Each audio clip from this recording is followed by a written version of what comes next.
We didn't need an Angry Birds movie then, and we certainly don't need another one now. Hey guys, it's Phoebe from WatchMojo, and today we're looking at the 10 upcoming comedy movies that might suck. Holy crap, can you hear my inner thoughts? I can hear your inner thoughts! Ah! For this list, we're looking at comedies yet to be released as of January 2019, but which for various reasons, we suspect will fail with critics, at the box office, or with audiences. We hope we're wrong and that these comedies wind up as pleasant cinematic surprises, but we have our doubts. Number 10, The Hustle. If I lose, I'll leave. If I win, you leave. Comedy remakes don't exactly inspire confidence, and remakes of remakes even less so. The Hustle is a female-centered remake of the 1988 film Dirty Rotten Scoundrels, which itself was based on 1964's Bedtime Story. Can the premise possibly have anything left to offer? Making such familiar material new again is a daunting challenge. Admittedly, it's hard to argue with the cast. Stars Rebel Wilson and Anne Hathaway have both proved themselves in past comedic roles, but writer Jack Schaefer's only other comedy feature, Timer, received lukewarm reviews. And The Hustle will be director Chris Addison's feature debut. Here's hoping that his TV experience translates over to the big screen. Number 9, The Secret Life of Pets 2. I gotta admit, this is nice. The first film in this franchise made a whopping $875.5 million when it was released in 2016. Considering it did so on a budget of just $75 million, a sequel was guaranteed. Here's the thing though, at 73% on Rotten Tomatoes, it was mostly well received. But it didn't have the same sort of cultural impact of, say, Zootopia, and some reviewers criticized it as being derivative of Toy Story. Complicating things for the sequel is the fact that the original film starred Louis C.K., who, in the wake of the Me Too movement, has seen his role go to Patton Oswalt. Oswalt is a solid replacement, but sequels with a recast lead often struggle. Don't wanna go to the vet! The vet? No! No, Let's go, buddy. You tricked me! Number 8, UglyDolls. Good morning, Uglyville! Remember when we only got a couple of CGI family films a year? Nowadays, the market is far more saturated and significantly less consistent in terms of quality. UglyDolls is STX Entertainment's first foray into animated feature films under the STX family banner, so that's already a gamble. But when you take a look at the cast, the outlook gets worse. While the film is a musical comedy, we're still concerned about the fact that the cast is made up of celebrities who are singers first and actors second. Kelly Clarkson and Nick Jonas taking the lead roles, supported by Pitbull, Wang Liam, and Blake Shelton, among others. The music will no doubt be great, but what about the comedy? What's perfection? Don't know, but let's go say hi. Hello! Number 7, Men in Black International. Time for lunch, I think. You hungry? It's 9:30.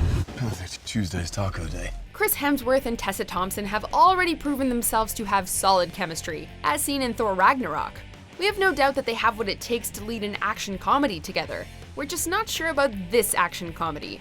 Will Smith and Tommy Lee Jones leave behind big shoes to fill. And despite an uneven middle chapter, the original trilogy ended strong with help from Josh Brolin in the third installment. Though we're always excited to return to the world of MIB, the first trailer for this spin-off film felt uneven. The tone felt like Men in Black, but something special was missing. It was also a bit short on the trademark MIB humor. There should be a big red button around here somewhere. Found it.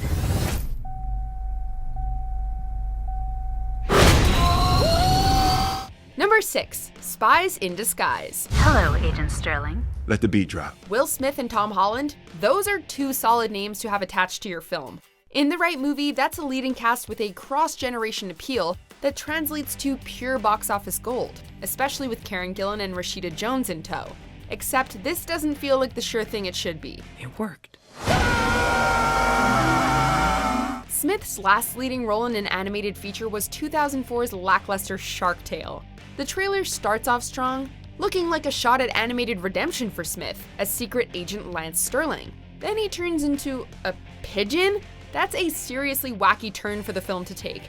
It might very well pay off, but it feels like a big risk. Look at me. Look at you? I can't not look at you, Walter. I can see my butt and your face at the same time. Number 5, Super Intelligence. Melissa McCarthy certainly has come a long way from her days on Gilmore Girls, where she played fan favorite character Sookie. Since then, she's starred in a number of successful films, including Spy, Bridesmaids, and The Heat. She's quickly established herself as one of the foremost actors in big screen comedy. Unfortunately, every time that she's partnered up with husband and director Ben Falcone, the results have disappointed. Tammy, The Boss, and Life of the Party were all co-written and directed by Falcone, and respectively earned 24%, 22%, and 37% on Rotten Tomatoes. Their collaborative batting average does not inspire confidence. Really? Is that what this is about? Number 4. The Angry Birds Movie 2. It's such a shame when you create something and someone just destroys it. We get that greenlighting sequels is ultimately a numbers game, but we wish that financially successful movies would forego a follow-up when critical and audience reactions are so decidedly mixed. The Angry Birds movie was by no means 2016's worst film, but cinemagoers were pretty ambivalent. It made $350 million against a budget of $73 million, a profit based largely on its name recognition. But the mediocre film didn't leave audiences wanting more. Most people likely forgot about the movie by the time they got home. The sequel feels like a financial decision, plain and simple, and so we can't help but assume that the follow-up will be another middling cinematic offer. It's charming up to a point, and now it's just sad. Number 3. Isn't It Romantic? All those movies are lies that are terrible pop songs. This 2019 satirical comedy comes armed with a strong cast, including Rebel Wilson, Liam Hemsworth, Adam Devine, and Priyanka Chopra. It follows a woman who suddenly finds herself living in a world that follows the rules of romantic comedies. Fun premise, right? Unfortunately, it also feels like a bit of a retread of 2018's I Feel Pretty, in that the leading lady is a quote-unquote unconventional one who starts seeing the world differently after hitting her head. The trailer also feels a little short on laughs. Now, satire doesn't always translate well to trailers, and the film's strengths may lie in its long-form parody of genre cliches, but this first look has us worried. My life's become a romantic comedy! Number 2. A Madea Family Funeral. The Bible say, yea, though she walked in the valley with the shadow of Little Red Riding Hood and the Three Bears. Whatever could lead us to believe that this Madea film will be a bad one? Well, to date, only one such film has actually gotten decent reviews from critics, and it was one of the few installments that kept Madea's involvement to a minimum. After so many Madea films, there's no reason to believe that the humor in this allegedly final installment will be any stronger, or that the plot will be any less predictable and silly. You're about to get shocked. Be that as it may, the thing about Tyler Perry's tonally inconsistent but long-running franchise is that it has its dedicated core fan base, and come release day, they're sure to show up and make the film a financial success. I'm a real thug. I'm an OG Madea. Before we unveil our top pick, here are a couple of dishonorable mentions. Why are you smiling? This is the first time I've ever seen you look ugly.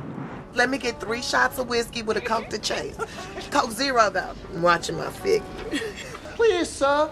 May I have some more advice, sir? You want some advice? Here's the rock's advice. Shut your mouth.